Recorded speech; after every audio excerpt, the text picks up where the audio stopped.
Okay, people. So it is always intriguing when you hear there's a new Nicolas Cage film on the horizon, right? Because you never know what the fuck he's gonna do. There's been some great films, there's been some terrible films, and there's been some films where you're like, what the hell was that? What happened? Did I enjoy it? Do I understand it? You know what I mean? It's definitely one of those. And I think this new one may fall into that last category, right? It is called Prisoners of the Ghostland. It is I think it's the first foreign film from Sion Sono, right? It is written by Aaron Hendry and Reza Sixo Safai. It is produced by Safai along with Laura Rister, Michael Mendelsohn, Koi Mori, and Nate Boltini. The cinematography is from Sorel Tanawaya. It's edited by Taylor Levy. Music is Joseph Trapens. And yeah, people, it is starring. We have Nicolas Cage as hero. He doesn't really have a name, right? You've got Bill Moseley as the governor, Nick Cassavetes as Psycho.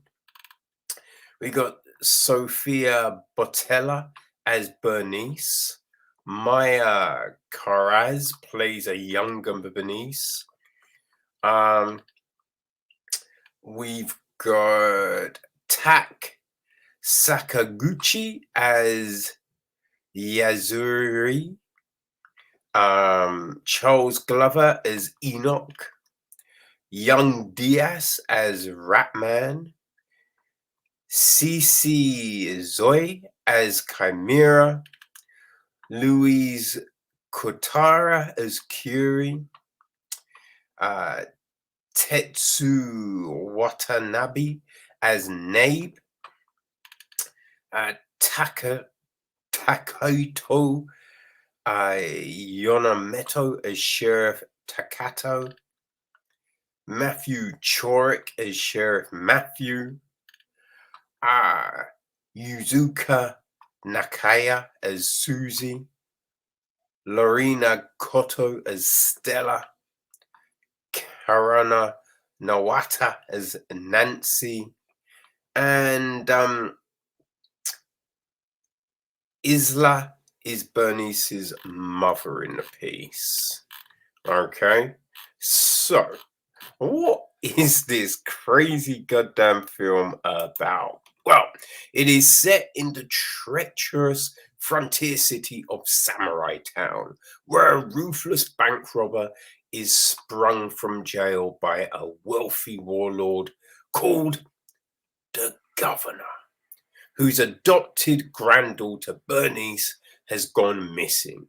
The governor offers the prisoner his freedom in exchange for retrieving the runaway. Strapped into a leather suit that will self-destruct within 3 days, the bandit sets off on a journey to find the young woman and his own path to redemption. So yeah, that's the gist of this one, people. And listen, it's weird, right?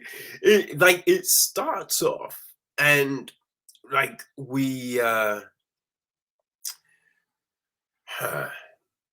we see like these girls in a compound all along the side. A guy's looking out, one whistles, and then 3 girls kind of leave. There's no rushing though, right? They leave, get into a car, and go to leave, right? But as I said, look, it's weird because there's no rushing.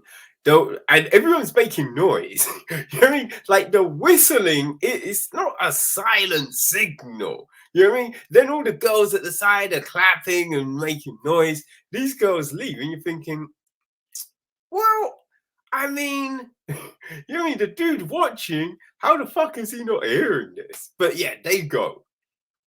Then we've got Nicolas Cage, hero, and Psycho burst into a bank. Right, we see a little kid. He's got a mask on the back of his head. He's holding a cup full of, I don't know, jelly beans, Skittles, something like that, right? And he's looking at this machine full of the stuff. It's all very neon, bright colors and all of this, which is a drastic change from the girls in the compound, which is a bit muted, right? So we see all of this, and it just, it looks like shit's gonna go down in this bank, right? Then we're back with the girls in the car, and it's just like, we've never been out of the compound before. Then all of a sudden, we have one of the girls wake up, like in a grimy bed, wearing a grimy slip, and in just this weird kind of town. And you're like, say what? Like, what's going on? Like, next thing, a car's pulling in and everyone's clapping. It's like, the governor, the governor, the governor.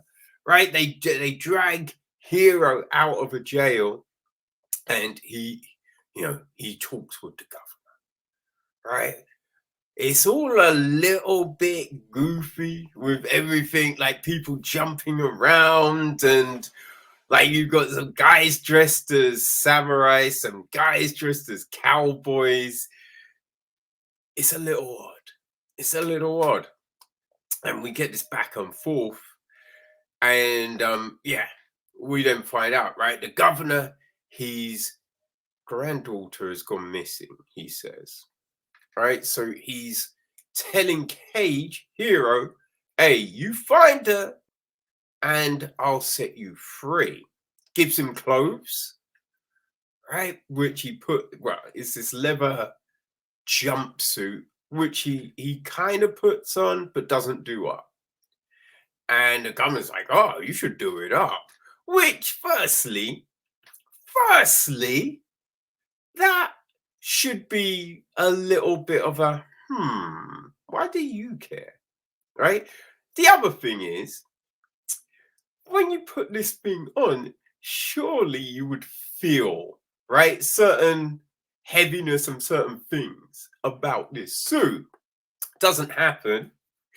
And once it's on, the governor's just like, well, do you notice these, there's these weird kind of bulbs on the thing.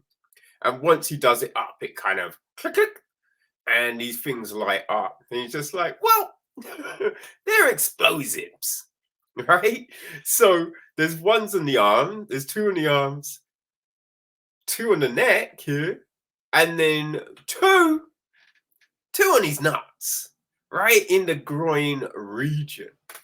And he's told, all right, the ones in your arm, they will sense if you looking to do any harm to a woman, right?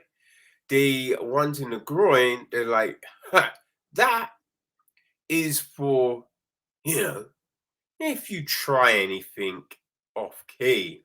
Ones on the neck, if you try and take up the suit, it's gonna blow up. All right, which is just like, yeah. But yeah, it's just, I don't know how he didn't feel the explosives or just something weird about it. Now, the one thing that I was kind of thinking was, how does he go to the loo?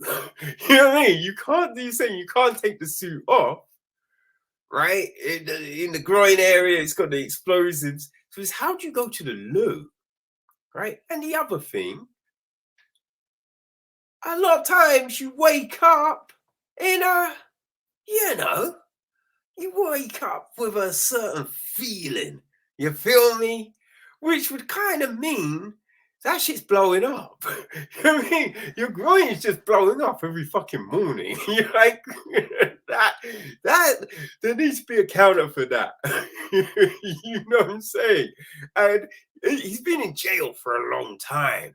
So, but we don't know. Well, we don't know how long. We get the sense it's been a long time, but yeah, we don't know how long he's been in jail, right? If he's been in jail for a long time, right, you could get the sense that he ain't had any action in a long time, which could mean a a gust of wind, gust of wind and a glance. You know what I'm saying? But yeah, so he then has to set out on this adventure to save Bernice. And yeah, from there it just gets a little nuts, right? The story, like there is a story, but it's kind of riddled. It's kind of riddled through holes. It doesn't necessarily go A, B, C, D, right? It's all over the place. Which you're like, okay, that's fine. Right? You do kind of, for the most part, follow you can follow what's going on, right? It's weird, but you can follow what's going on. You know what I mean? It makes sense from that point of view. Okay. All right. But yeah, it is. There's a lot of bizarre shit going down. So there's some of it where you kind of feel, is this a fever dream?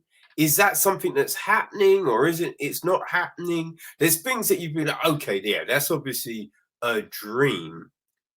But then later on, like the thing will appear again. You're like, okay, so that wasn't a dream. But that kind of don't make sense now. That's kind of weird now, right? So yeah, you just got these things happening, and it's just like someone's trapped in this thing, but we don't really see how they get themselves out of it. Right? It seems like there was a greater story, and maybe stuff got lost in the editing room. You know what I mean?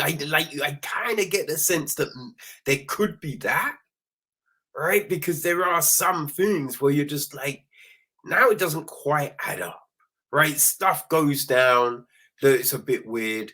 Like there's this thing happens midway through the film involving the governor's henchman. He gets told some information, which you think it's kind of vital information, and you get the sense from the start that a couple of people are going to square off, but then you get the sense that, oh, could there be an allegiance shift here? But then some stuff happens at the end where you'll be like, wait, I don't really make any sense now, right? Like, why would that person do that thing, right? It's odd. It's very odd, right? You do pick up more information as the story goes on, right? You get more information on the bank robbery, which then kind of makes you kind of think, wait, what? After the stuff you hear at the very start, you're like, all right, well, we know what happened. Everyone in the bank would have known what happened. There were survivors, so that's odd. But then there are those laws that if you're with someone and they do something, you are culpable for that thing. So maybe it was that. I don't know. It's just there's a lot of information and it doesn't always necessarily make two when you add one and one together. You feel me? Which I don't think it's necessarily the worst thing, right? The stuff that doesn't make sense, you know, as I said, like you can follow, it is crazy. And one thing though, right? Nicolas Cage has said about this film, right? There's a quote, right? It's something like what did he say? He said, might be the wildest movie I've ever made.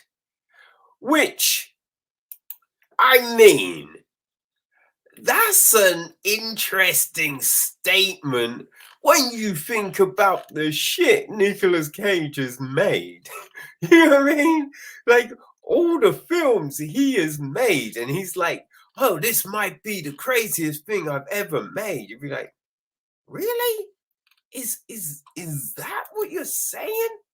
Because you've made some odd shit.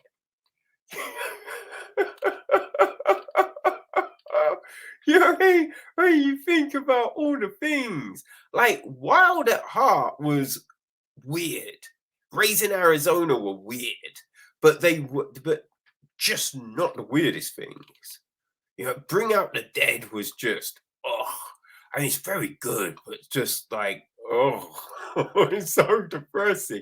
I really like Matchstick Man. That was great. But yeah, the weird shit, like adaptation was weird but good. 8 millimeters was just like, oosh, that was weird, but again, not the weirdest thing, right? But it's as time goes on, like the Wicker Man, that was some bizarre shit, but that was more just bizarre than just insane, you know? You get onto man, you get onto the real crazy stuff as the career starts to, you know, unfold, you know, just a little bit, right? Because you have man, what is gosh, Mandy, right? Mandy was straight up, but that was crazy. Like it didn't necessarily make any sense. Did feel all fever dream. But I mean, before that, there was Bad Lieutenant, Port of Call, right? And then just recently, right, we had the Color of Magic, which again, I mean, it was Lovecraft, so you kind of get it. Yeah, kind of get why the fuck that was so just like, say what? But yeah, for Cage to say that this is his weirdest film, nah, son. This ain't definitely is not the weirdest thing we've ever seen Nicolas Cage in. It really isn't. Right? It gets that thing as well where it kind of gets resolved a lot easier and quicker than the build-up suggested it could. Right? You get to that point and be like, well, if it was that easy, why did motherfuckers do that in the first place? You know? But people, if you want to get yourself another slice of oddness from Nicolas Cage, well, it's out today on Shudder, right? So you can get you some, you know? Now, it's not shot badly. It looks interesting, right? The way it's all put together. There are some odd cuts, some hard cuts in the film. Um, I think the color contrast and all of that's fun. That plays well with it all. You know, it does give you that feverish kind of oddness that I've mentioned, right? You do get some weird caricatures, within the piece, but yeah, it's a little bizarre, but yeah, not the bizarrest thing. But yeah, it's a weird kind of Western Mad Max Max hybrid. They say it's a horror. I mean, the threat of getting your nuts blown off is horrific. It does.